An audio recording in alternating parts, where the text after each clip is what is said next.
good morning बुढी के छु के पाएको खुट्टा पोलेको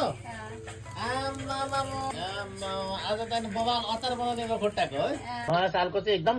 दामी झकास एकदम हुनु पर्यो है झकास बनाइदिन्छु झकास कता जान्थेको मोमो खानु झोलो मोमो खानु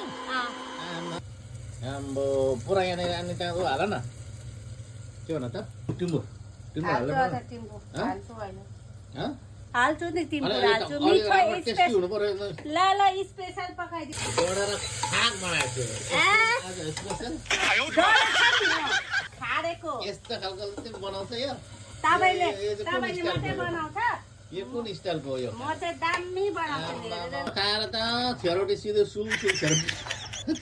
नखानु न त मै खान्छु खर्सानी पाउडर नहाले खर्सानी पाउडर हैन यो मिट मसाला अनि मजाले अन्त खसी खुट्टाएर चाहिँ जाने घुम्नु पातै हालेछ अमिलो पनि हालेछ अमिलो र खानु छ अन्त अमिलो आज यो पकाउने मान्छेको पनि हेर न पुरो टोपी लाएर के मासु त राम्रो पाक्ला जस्तो लागेको छैन यो भरे मिठो आउने चाँडै खानु न त्यहाँदेखि हुन्छ अब त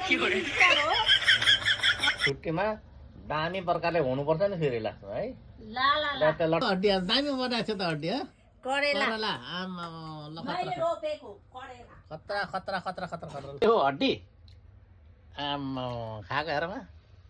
के खाएको हड्डी खाएको हड्डी नाच्दैन हड्डी मात्रै नाच्नु छैन अन्त माने उसको खुट्टा खाने त यस्तो त हो दामी छ त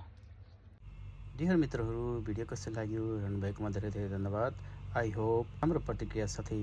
लाइक शेयर एन्ड सब्सक्राइब गरिदिनु होला भन्ने आशा राख्दछु थ्याङ्क यू